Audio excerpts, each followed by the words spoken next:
911, what's your emergency? Fire! Fire! Where is the fire, ma'am?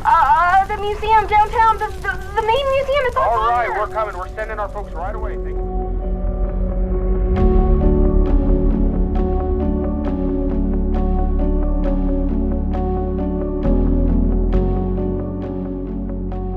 In the small town of Armenia in the year of 2003, a devastating crime had occurred, leaving the community shaken about the tragic events that had unfolded. The town's beloved museum was burned to the ground during the night, leaving nothing but charred remains in its wake. The fire was first reported by a passerby who noticed the flames engulfing the building and immediately called the authorities. Local police and firefighters rushed to the scene, but it was too late to save the museum. The entire building had been consumed by the fire, and there was nothing left to salvage. As the smoke cleared and the ashes settled, the police began their investigation into the cause of the fire. They combed through the debris and interviewed witnesses who were in the area at the time of the incident. The community was shocked and saddened by the loss of the museum, which had been a fixture in the town for generations. People wondered who could have committed such a heinous act and why. After the initial investigation of the crime scene, the police began interviewing potential suspects in the arson of the Armenia Museum. The first person they spoke with was the owner of the museum, Mr. Tim Johnson. Mr. Johnson was understandably distraught over the loss of his museum, and he vehemently denied any involvement in the fire. He told the police that he had been out of town at the time of the incident, attending a conference on museum preservation. The police verified his alibi and cleared him of any suspicion. Following their conversation with the museum owner, the police were able to zero in on a potential suspect, a local handyman named Bob. He had been seen near the museum on the night of the fire, and multiple witnesses had reported that he had been acting suspiciously. However, it wasn't until they found a gas can near the burned-out museum that their suspicions were fully confirmed. The can had been purchased at a local hardware store a few days before the fire, and upon reviewing the store's surveillance footage, Bob was seen buying it. This new piece of evidence further strengthened the police's case against him, leaving little doubt that Bob was indeed responsible for the arson. When questioned, Bob claimed that he had not been near the museum at the time of the fire, but had been out in the woods searching for Bigfoot. He said that he had heard strange noises in the woods and was convinced that he was close to finding the elusive creature. The police were skeptical of Bob's alibi, but decided to investigate it anyway. Some of the officers were huge Bigfoot fans themselves and were excited about the prospect of finding evidence of the creature. They went out into the woods and searched for any signs of Bigfoot, but found nothing. They even set up cameras and traps in the hopes of capturing the creature on film, but to no avail. After hours of searching, they returned to Bob's home and confronted him with their findings. Bob became defensive and insisted that he had been telling the truth about his alibi. However, the police had also found evidence linking Bob to the arson, including surveillance footage showing him near the museum at the time of the fire. When confronted with this evidence, Bob finally confessed to the crime, saying that he had been hired by the museum owner to burn down the museum in exchange for a share of the insurance money. After questioning Bob further, the police were able to obtain the location where he met up with Tim Johnson to discuss the planned arson. It turned out that the two had met at a local coffee shop a few days before the fire. The police obtained the security footage from the coffee shop, which clearly showed Bob and Tim sitting at a table and having a discussion. This footage served as concrete evidence that Tim was involved in the arson. The police arrested Bob and took him into custody. The investigation continued, but with one suspect in custody and a clearer motive for the crime, the police were hopeful that they would soon be able to close the case for good. The police brought Tim Johnson in for questioning and presented him with the overwhelming evidence against him.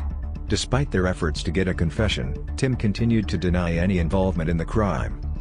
Throughout the interrogation, Tim learned that because of his arrest, he wouldn't be able to collect on the insurance money he had filed for after the museum fire. However, he remained insistent on his innocence and vehemently denied any involvement in the crime. The police explained to him that they had concrete evidence linking him to the arson and that he would likely be facing a long prison sentence. In the end, the evidence was too strong, and Tim was arrested.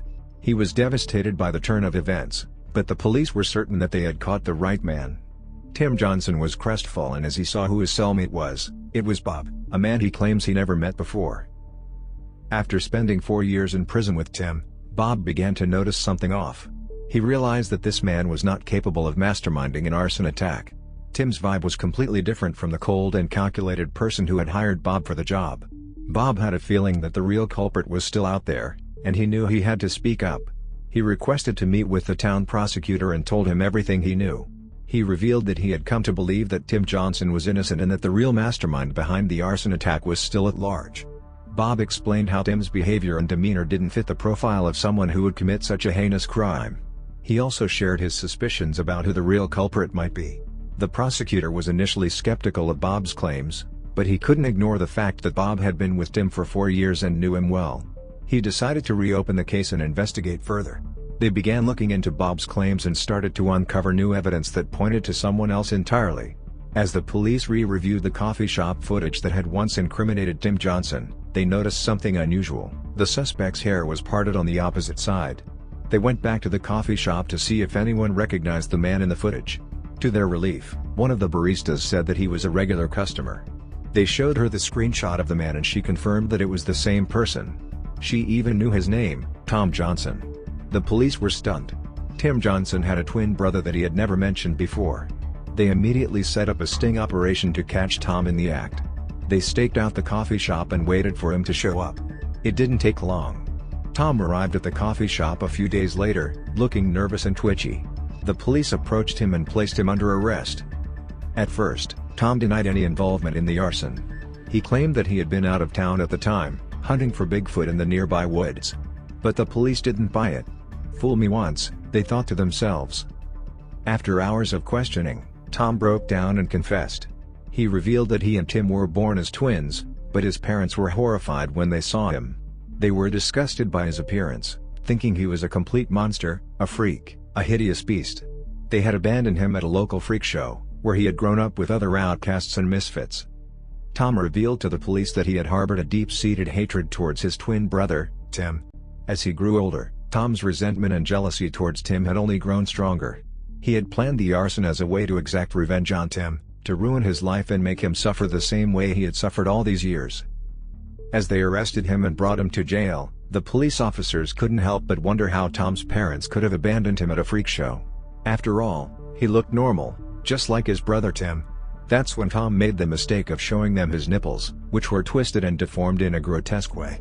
The officers were horrified, and there was no doubt in their minds that he was indeed a monster. With Tom's arrest and confession, the case was finally solved, and justice was served for Tim Johnson. The museum owner was exonerated and was able to continue running his business without the weight of a false accusation hanging over his head. As for Bob, he was hailed as a hero for speaking up and helping to uncover the truth. He was released from prison shortly afterward and resumed his life outside of jail. After Tom was locked up, rumors began to spread throughout the prison about the reactions of other inmates to his grotesque appearance. It was said that many prisoners were found weeping after catching a glimpse of Tom's nipples. As a result, he earned himself a new title: the Nipple Monster of Cell Block C.